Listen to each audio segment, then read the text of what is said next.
So I went cold turkey on all of his medications one day. Wow. I'd spent time, you know, with this research. I had spent time in the lab. I didn't like anything that was out there. And of course, in the state of Tennessee, it wasn't for sale. Yep. It was illegal anyways. So I cared more about delivery. I cared more about the base. And so I focused on putting CBD into an appropriate base that I could just put into his G-tube. Wow. And again, nothing planned. I went cold turkey off of all of his medications, and I just started pumping this in his G-tube. Okay. And in 2 days, his eyes started moving around.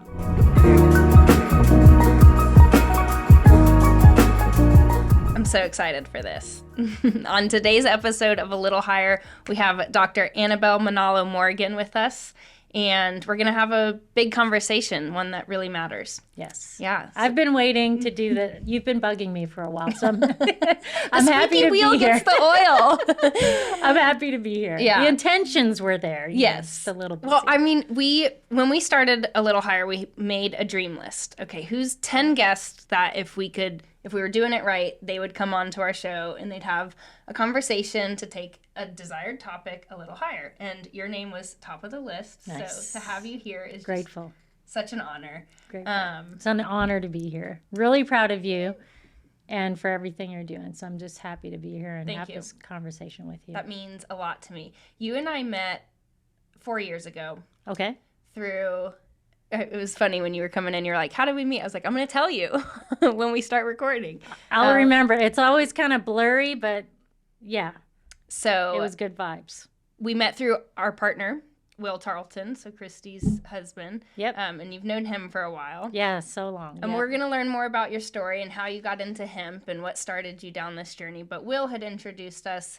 You and Gramps were working on a project, I want to say in Kentucky, potentially.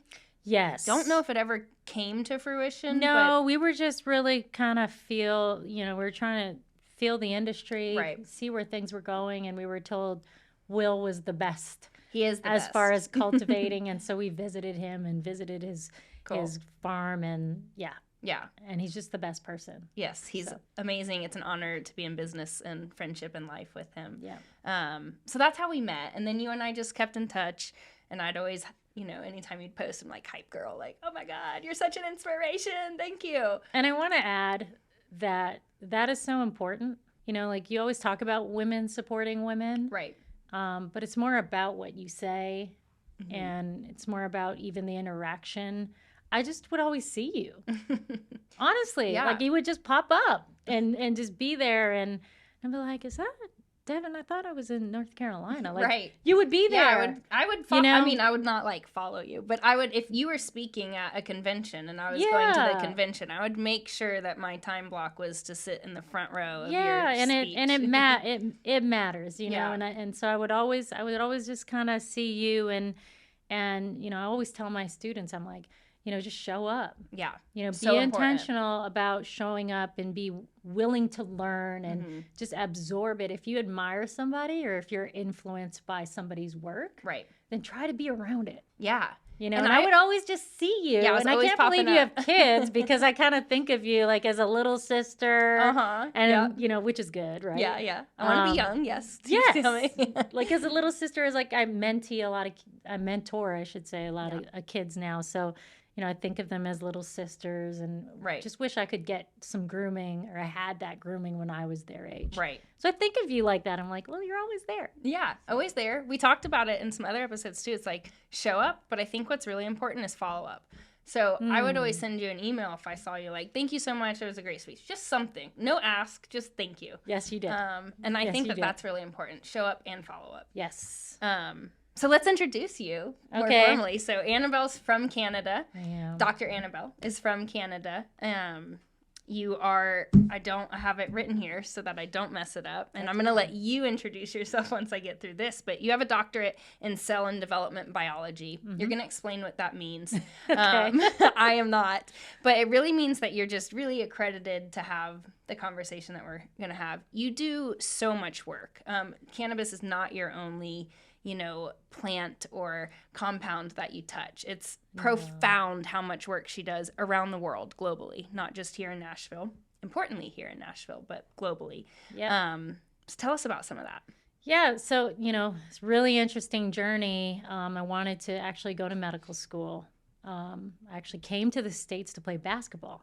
Okay. And I was in Hurricane Katrina in 2005 and just lost touch of all my friends. Shout out to Dillard University in New Orleans because we were all separated. And that was my senior year. I was going to be captain of the basketball team and just really excited for my team and just our community. We were all really close. But then Hurricane Katrina hits literally the day before training camp was starting. So right before the semester. And we all got separated. And when we got separated, I didn't play basketball anymore. I don't know if I was WNBA worthy anyways, but I had to figure out, all right, girl, what are you going to do? Love biology, love chemistry, was doing really well at it, and ended up going to Eastern Kentucky University out of all places. That was the first school. I was in Atlanta, and that was the first school that refugees of the storm were able to go and continue your studies. Wow. So went to Richmond, Kentucky, which is very different. Yeah. But was very loving. So everything for a reason. Hurried up and finished a biology chemistry degree. And then I was like, okay, what's next? Right. So went to Georgetown, thought I wanted to go to medical school. And, my dad got sick in 2008. We were told that he had a month to live. And I hurried home and... everyone was saying goodbye to Dad. Mm-hmm. This home is in the Philippines. No, in Canada. No, he was still in Canada. So I was in DC at Georgetown, right, doing the medical school stuff. Yeah. And then I went home because the doctors said my dad only had a few weeks to live. Right. And, they were wrong. My dad's alive today. Yeah. So that was 2008. And I went back after, a month of just like feeding my dad natural foods. And I'm from Saskatchewan. And so that's the land of, the native Indians. And so I learned a lot about those natural healing modalities growing up. It was a part of my life. And then, of course, being Filipino, we just have our ways to soups and different ways to cure different things. And so we really just poured into Dad and he made it. So when I went back home and my mentors were like, oh, thinking I was going to give them bad news. Right. What I said was, I don't think I want to go to medical school. And my mentor, she was like, what do you mean? I'm like, well, you all said my dad was gone. Right. Like immediately. And you all put a time on him. And I don't understand where that comes from other than the fact that there's this protocol where if 1 + 1 doesn't equal 2, then it doesn't fit. And I don't see health and I don't see medicine in that way. Right. And I see as every person is different. Right. So I wanted to be more in depth about my understanding of what medicine is. Mm-hmm. And so my mentor said, well, you need to get a PhD. So I started in her lab looking at developmental neuroscience. Cool. And spent a lot of time there. And then ended up coming to Vanderbilt to do a chemo project, actually. Okay. It was a chemo project looking at the offset effects of chemos on the heart. Oh, wow. And so we were all actually a cardiology lab studying the heart, but then we learned there were certain genetic mutations that mimicked chemotherapies. And what happens is if you take certain chemotherapies, you can end up with heart disease and then end up having heart failure one day. Right. So you're fix treating one cancer and you're creating another. And we know that in medicine. We know that there's side effects. Sometimes you're just buying time. We know that. Yeah. But I wanted to understand how. And so if I stayed in medical school, I would end up asking too many questions. And so being a cell and developmental biologist really means understanding the root. Okay. Not immediately the root of the abnormalities. Mm-hmm. But just the root of how something becomes. Right. How does this one cell turn into me? Right.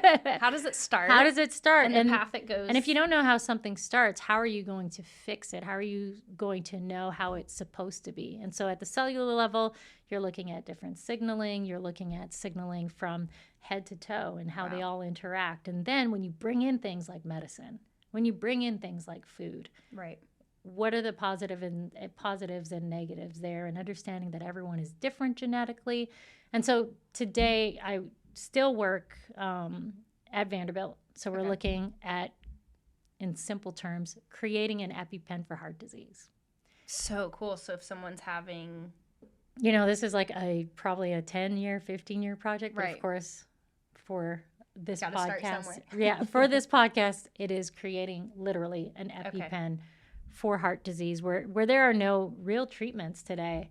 Right. And no treatments in a lot of countries where they can't afford to, do an open heart surgery and give you a stent. Like there needs to be other ways. And so that at Vanderbilt, looking at chronic musculoskeletal pain out in the UK, looking at cancer out in California. And so really just getting my feet really wet. I do a lot of government consulting. Right. And as a cellular biologist, understanding the root of disease and understanding the root of how things can come to be and be so dysfunctional, I can touch so many different conditions. Yeah. Right? I'm not like just focused on cancer or just focused on COVID or cardiology. I could touch so many different things. So I'm called upon a lot to lead a lot of the in vitro work, which is the cellular work. Okay. So that's what in vitro means. When they test or study it in the cell before anything else. You got it. So I'm very busy with that. You're very busy with that. And we will come to this, which brought you here. So everything you just described and explained, cannabis hadn't been on your radar yet at all. Maybe even shrugged off as just kind of something else. Not a scientific tool. Not a scientific tool. So I want to kind of bring everyone's attention to this. So you recently wrote this book, Mighty Flower, How Cannabis Saved Your Son. It's an amazing book. I think I cried, laughed, and for sure had goosebumps reading the whole thing, even ahead of sitting down today, as I went back through to pick out some of my favorite things, just full body goosebumps, because it's so profound how you pulled all the pieces together and saved your son's life. But before you could do that, you had to really step back and take a broader look at everything, and kind of everything you thought you knew, you had to kind of break it almost to relearn it and how it could apply to save your son. So your son's name is Macario. Yep. He's one of 6. So he's one of 5. And then my husband and I have 14 together. Right. And so he's one of 14. One of 14. But I birthed 5. But you birthed 5. This body gave 5. That's amazing. But your soul gives to 15? 14. Oh my gosh, I keep adding one. Sorry. That's okay. There's nephews and nieces, and especially you, Imani. You're like my son. So yeah, there's definitely more than 14. You and Gramps are a power couple. So he is a award-winning Grammy musician in reggae music. So what a dynamic force the two of you have. Yeah, I guess we get asked a lot. Yeah, how that works and how we even find synergies. Right. And the truth is no matter what your profession is, if you're a professional, you can appreciate, something different. Right. And scientists are, we are creatives too. Right. Right. Like there's the most creative if you there's think no about final it. answer in science. Right. Right. You're formulating based off of others' research. You're making clues and assumptions, hypotheses based off of others' research. But there's no, end answer. Finite. Yeah. There's no finite. I mean, science is always disproved. Right. But even though it's disproved, like if I tell you something today and it comes out wrong, it's everything that I've done leading up to it that contributes to that wrong answer. So it's okay. Because you it's okay. Built yourself. And I think being a creative is understanding that it is okay to not have a final answer or to, be right all the time. And that is the beauty in which creativity lives, right? Yeah. So that's why we work, is because we're both kind of scrambling crazy all the time. So we can respect that. We respect that in one another. Right. His biggest market is arguably Europe and Africa. So cool. Definitely the Caribbean too, but so he's not as home as much as he wants to be. It's slowing down. He's, I'm not going to say retiring, but he's getting to the point where he wants to do more at home in Nashville, especially since he's merging reggae and country. But it just works. There's nothing is perfect, of course, but we do have a lot of fun, and I think that's the most important part. And you can feel your love, like it's so strong. You gave a speech or a kind of like chat in Nashville with Gramps. That's right. And he got to sing. Which is also just full body chills. It was cool. Yeah, that was cool. It was fun to do. We're starting to try to do more of that, right? Because I'm trying to normalize science, and he's trying to really bring out the healing parts of music. Right, so where it's all healing. Yeah. And it's like, if you're not giving healing, then what are you doing? Right.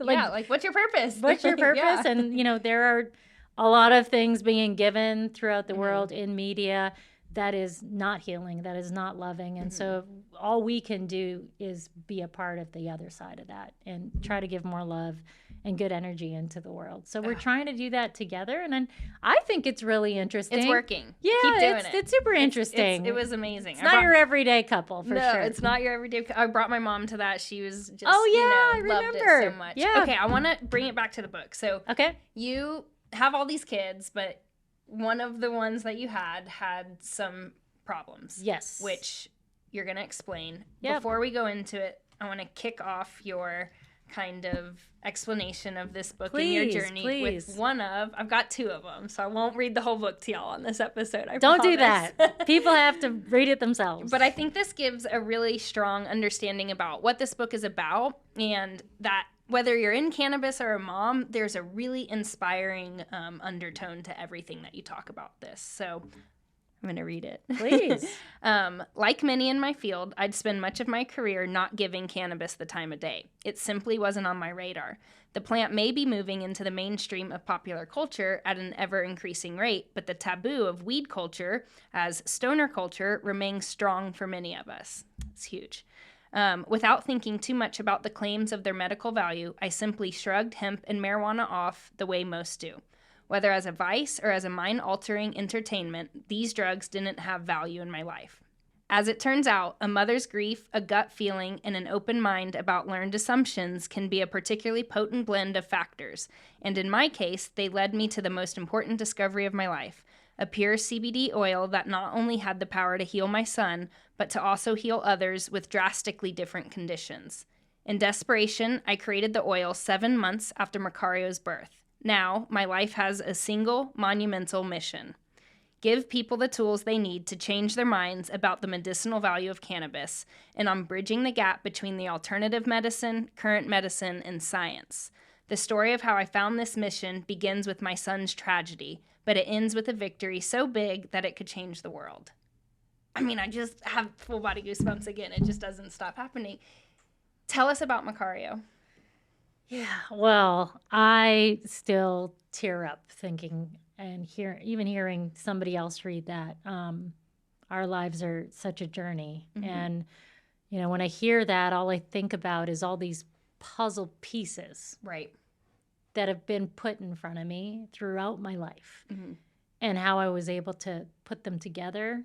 And we don't always know in life when we're going to put these pieces together. But one thing is for certain is that every piece is important. You have to pay attention to every piece of that puzzle, because when you're missing a piece, you don't have a picture.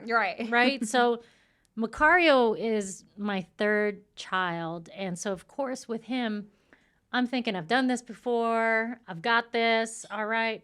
Had a great pregnancy. Had him, was discharged early. Actually, I don't even think we hit 24 hours. And we went home, and my husband, Gramps, saw him, twitching. And he was like, he's the hiccups or, but he was really twitching, and he was foaming at the mouth. And so we head back to Vandy, as fast as we could. And then the movie literally began. Macario had a stroke. To this day, I couldn't tell you what happened. Kind of blacked out. When was that stroke? And that stroke, we know, happened on the right side of his brain, but it was that left side that was having uncontrollable seizures. So he was having anywhere from 200 to 500 seizures per day. What? How's that even possible? So when you're looking at him, he's just constantly twitching. Okay. But what was even worse is that they were subclinical, so they were seizures that we can't even see. But that EEG was just going crazy, and it had no breaks. It had no pauses, you know. And he's just a little baby. And so the goal was not to worry about the stroke. It was figure out how to stop these seizures. So they did everything, every regimen you can imagine, every drug. I mean, you parents out there know the Keppra was first and the Vimpat and, you know, you name it, different combinations of it, tried it all. Nothing was working. There were, you know, bright spots of, okay, he just had a few, and then boom, just go back into action. And so for 5 weeks of that, in the neonatal ICU, just was being a mom. You know, I don't think it mattered that I was a scientist at that time. You know, I'm not a physician. I didn't know what they were supposed to try to give him. I couldn't even think like that. Right. You know, you were truly a mom in those moments. I was in so much pain, and I just wish that, you know, I could have taken what he was going through. Anyways, they had decided to do surgery. Actually, this surgery had never been done before, and 38% of Macario's brain was removed. So all of his left brain is pretty much gone still today. And because he's missing that much of the brain, this was done at 28 days old. So he's missing that much of his brain. He's not going to use the right side of his body. Left controls right. He's not going to communicate on his own. He's not going to have memory. He is missing a very crucial part of his brain that's important for just function in everyday life. Right. So definitely we're having a kid that's, you know, going to need a lot of assistance, and that's okay. We just wanted him to be safe. But, you know, we came home with him, 9-hour surgery, and he was safe. But it became very routine for me, just coming home and putting a tube in his belly and, you know, feeding him. And here he is growing, but you have kids. Yeah. There's milestones. And Macario wasn't hitting any of those milestones. So by 6 months, he's no different than a newborn baby. Okay. As far as his ability to, he's not moving his hands. He's not laughing. He's definitely not crawling. Right. Or sitting up, right? Okay. He's a newborn baby that's getting bigger because we're pumping milk into him. Okay. And I know from my days in neuroscience, developmental neuroscience, that Macario is supposed to be doing more. Not only that, this is the key developmental time point in a child's life. I mean, and everything. The signaling at this age is so rapid. Right.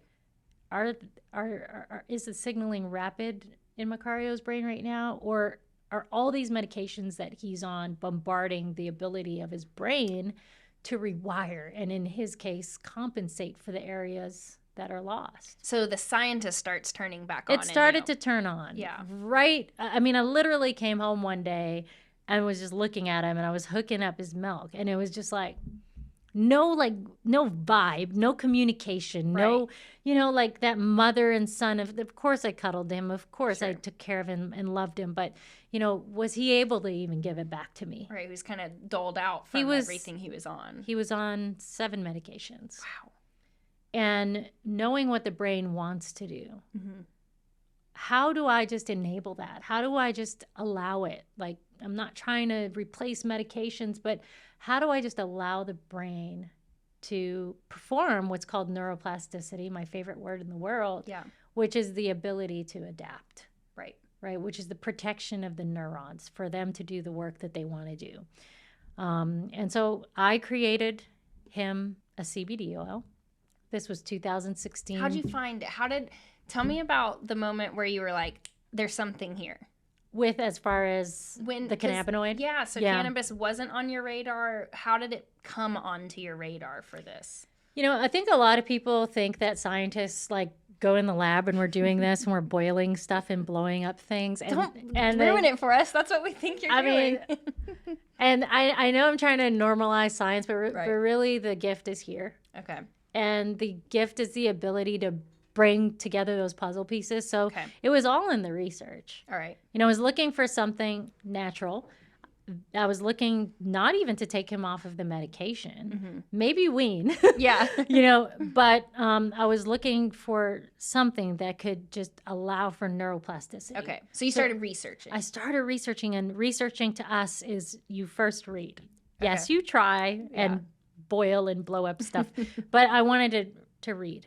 And I was reading, and, in scientific journals, it doesn't say cannabis, weed, marijuana. It doesn't say that. Right. It's the scientific names. Right. And so that cannabinoid, cannabidiol, was coming up a lot. Okay. And there wasn't a lot of research. I mean, that's still true today. Yeah. Yep. But the research that was there was showing something that could be safe, Okay. was showing something that wasn't going to specifically target epilepsy, wasn't going to specifically target anything, that maybe it could reduce neuroinflammation. So he's definitely got some neuroinflammation in there. And that could just increase signaling. Okay. So I was just looking for that balance. I was looking for homeostasis. I wanted his brain to just have the ability to work on its own. And then this was also around the Charlotte's Web time. So then for me, it was like, okay, Charlotte's Web looks good. There's no research there. But I could feel encouraged about the safety. And that was the most important for me. To just kind of open it up. I had nothing to lose. Right. But of course, I didn't want to give him something that I had to worry about its safety. Right. So I went cold turkey on all of his medications one day. Wow. I had spent time, with this research. I had spent time in the lab. I didn't like anything that was out there. And of course, in the state of Tennessee, it wasn't for sale. It was illegal anyways. So I cared more about delivery. I cared more about the base. And so I focused on putting CBD into an appropriate base that I could just put into his G-tube. Wow. And again, nothing planned. I went cold turkey off of all of his medications. And I just started pumping this in his G-tube. Okay. And in 2 days, his eyes started moving around. So his right eye, because he's missing his entire left occipital lobe. Wow. His right eye, most times we couldn't even see. Because it was just so like over lazy, right? Right. I don't know the scientific term for over lazy, but it was lazy. Right. Had no muscle control. Okay. That eye came into view and was moving around perfectly with the left eye. And then it was like Macario was playing catch up in life. He started moving his arms around. He started, laughing. Wow. Started showing emotion. So now you're starting to get engagement started crying. from your son. Right. I'm getting this engagement. 2 months later, he's crawling. By 14 months old, Macario is walking. See, it's so And that is profound. him on the cover of this book. He turns 8 this year. Turns 8 on Monday. That's wild. And Sunday, which is January 14th. The whole time, did you stay off of those 7 medications? Did he ever go back on? The entire time. Wow. We stayed off. We had a stint where he had an incredible seizure, 2019. Okay. And we allowed the doctors to do what they wanted to do for the sake of his safety. But when we got home, we decided to not continue medications. Right. And just take advantage of cannabinoids. And he's been fine. He's in the 2nd grade, and he is normal. He has no developmental deficits. And he's still missing 40% of his brain. So it just shows not only the beauty of cannabis as an enabler, as a tool, but the beauty of the brain and the human body, and they're willing. Its ability to heal. It wants to heal. We were made to heal, Right. So that's Macario's story, and that's why I wrote Mighty Flower. Was for so many reasons. Right. Was to bring an awareness to having hope and courage and faith and never giving up. To really be encouraged by your own story or your own journey. No line is straight. Right? No path to success is perfect. And to talk about cannabis, and for those that are against cannabis to become educated on it, because I do think that a majority of people that are against it, maybe they have personal negative experiences, and that's why they don't like the plant. I totally understand that. For whatever other reasons, I do just think that there is a right way to utilize anything. Yep. Especially cannabis. I don't walk around saying, oh, it's completely safe. Give it to anybody. there's psychoactivity there, Yep. so there is regulation that should be done. Yep. Anything can be unsafe if utilized incorrectly. So this book is just, it's about the history of the plant. It's about me. It's technically a memoir. Being a mom, trying to balance this life, this crazy life, being a wife to a singer, a superstar. And, I just want it to bring hope, and I want it to bring education when it comes to the plant. And there's something that really stands out to me in the book, and it's that, like, everything you said to summarize it is, like, you were your son's health advocate when the system it's not that the system was trying to fail him. It just didn't have the purview that you were able to look at it. That's right. Of course, you're a scientist, so you were able to, like, attack this, but, like, any mom or anyone can look at their health and say, actually, this isn't working. I need something else, and start reading. Anyone can read and start looking at other things that could support them. And I think that's what's so profound, is you just never gave up. And I mean, you come from what seems a very resilient family that has really instilled this, like, you put the work in and you never give up. That's right. And that's why I had to write the book, is because, again, no path is perfect. No line is perfect. And there's no perfect answer. But I always think that there is a way. And that my experiences did truly enable me to be able to solve this incredible story. Like, my son's story was not meant to be this way. And I was given a gift. And people come into crossroads in their life, and they need help, and they need answers. And, if I can help encourage people to either look within or just look elsewhere, just look, because we get so sucked into systems, and we get so sucked into beliefs that we don't open our eyes to things that are available right in the palm of our hands. Right. So I definitely never gave up. I had a ton of faith, and I knew that if I could do something, I was going to do it. Yeah. It's so profound. I want to talk about the endocannabinoid system, because the reason why it's something we talk about a lot on this show, but the reason why it saved your son is because of something in his body that you were able to, like, wake up, tap into, and that's the endocannabinoid system. That's right. But before we get there, I just have my last excerpt from your book that I think is good to leave anyone listening with. Life has a funny way of playing tricks on us. As soon as we think we've got it all figured out, that we have our futures planned with timelines and milestones pushing us towards success, it sends us untimely reminders of how little control we truly have in the cosmos. This is when you hooked me. Once you said cosmos, I was like, all right, I'm hooked. What is it? Rigidity rarely does us well in life, and clinging to certainty can leave us blind to the answers right in front of our noses. When the tide of life rolls in, we have two options. We can try desperately to protect our castles in the sand, or we can relax into the waves, trusting they'll take us to where we need to go. In some ways, each and every one of us is a scientist. We spend thousands of hours inspecting our lives, past, present, and future, through a microscopic lens. We'll do well to become astronomers instead. You got me. I mean, that was just like, you talked about the cosmos, the oceans, astronomy. I'm like, okay. Because that's life. This is my girl. Yeah, that's life. We got to open our eyes to it all. Yeah. And go with it. We got to go with it. Not fight it. We fight it so much. We have blinders on. Yeah. Right? And, life is just so much bigger than that. Yeah. So much broader. I mean, that is why I force my kids to travel, and we might miss a little bit of school, but we have to open our eyes. Right. Because if you open your eyes and you're tapping into areas of your brain where now you're in your creative part, and it allows for you to just expand your horizons. Yeah. And connect with the sun. Yes, I love it. You do something really cool.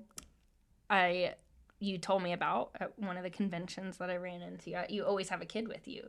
So, like, sometimes when you're traveling, you pick one of the kids. They come with you. They see mom be a badass on stage. Yeah. And they get to experience the culture of wherever you're traveling to. That's right. I mean, I think that day you saw me, I had BJ with me. And BJ is my oldest son. Okay. So he's 13 now, plays basketball, and we happened to kind of time it out. He had a national tournament. Yeah. So we kind of He's like timed a big it deal out. Basketball player. He's getting there. Yeah. He's gonna want to give him too much, but he's getting there. He's a little brand, and he's doing really well. His team, NYBA basketball, they won the world championship this year, the AAU World Championship. So they're awesome, and credit to having the right people around him. The NYBA coaches are amazing, not just coaches but mentors. Yeah. And teach dedication, teach hard work. And so I brought him to that tournament, not just because we were going to be in North Carolina, but I wanted to show him, that environment was a little different that day. Yeah, yeah. I wanted to show him, the fun part of cannabis, of course. So you had all these different products. It was, a trade show. So there was all kinds of stuff going on. But of course, the presentation of itself, I think my kids think that I'm like in this huge boardroom all the time, or in a white coat and with these Einstein looking scientists, which I am sometimes. So they'll see pictures of that, but I wanted to show him the relaxing side, the fun side, and show him that his mom is willing to educate anybody. Cool. And to perform in front of a very small crowd or a very large crowd and still give it my all. And with him being an athlete, I wanted him to know that every moment is a big moment. Yeah. Right? It's not when you get on the big stage and no, every moment builds those big moments. And so practice is a big bring moment. I bring every kid. I'm intentional about why I bring them there. And then of course intentional about the time, having that one-on-one time, because when you have that many kids, they're always fighting for attention. Right. I hear mommy in 1,000 different ways, 1,000 times a day. Probably more than 1,000. Come on. Definitely more than 1,000. I'm being nice. Yeah. But but they're my number one, and so being able to give to them while still doing what I'm doing, giving to your community, giving to this community, trying to change different things in the world and contribute to the innovation of science and medicine in the world, balancing all that, it calls for intention. Right. And so I'm very intentional about being mom first and then letting that bleed into science. So cool. The mom scientist. The mom scientist.